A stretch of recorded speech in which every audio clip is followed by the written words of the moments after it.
Hey you guys, SEK the Homesteader here with a DIY how to make your own green onion powder.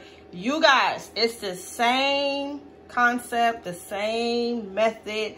All you have to do is dry out your green onions, whether it's your bunching onions, your leeks, your regular onions, the same. You can apply the same method to make any type of herb powder.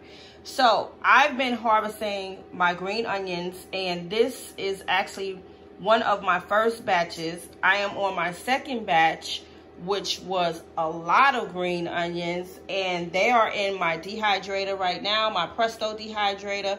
A lot of you guys is familiar with that dehydrator. That is what I use in my kitchen right now.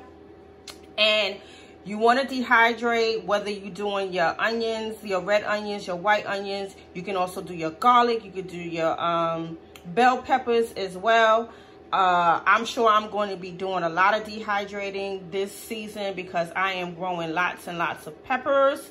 So I know I will be doing a lot of dehydrating to preserve as much as possible when it comes to my peppers. I know I'm going to be making lots of hot pepper sauce as well.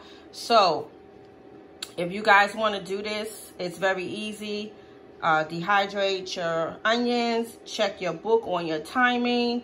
I usually turn mine on for about 6 hours during the day, and sometimes I let it run overnight. You choose the method that works for you. I use my Vavsea mixer right here, and it actually powders it up really, really nice.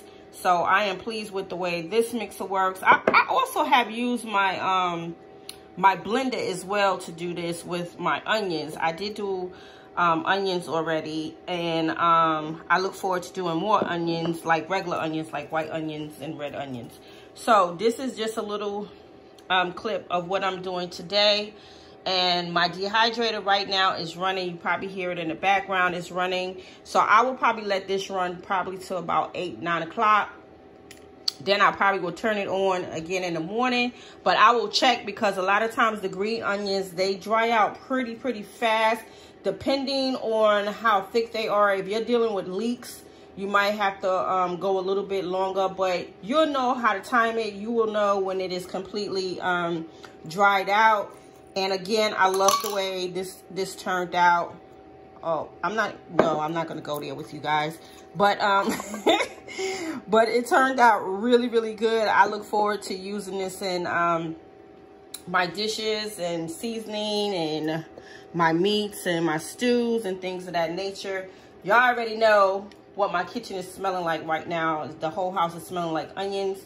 So I will hopefully get to my next batch tomorrow. That will be a lot more, and I probably will need maybe a 8-ounce jar or 16-ounce jar. But I'm really pleased with how this turned out. So you guys, if you're not dehydrating, get to dehydrating so you can preserve as much food as possible.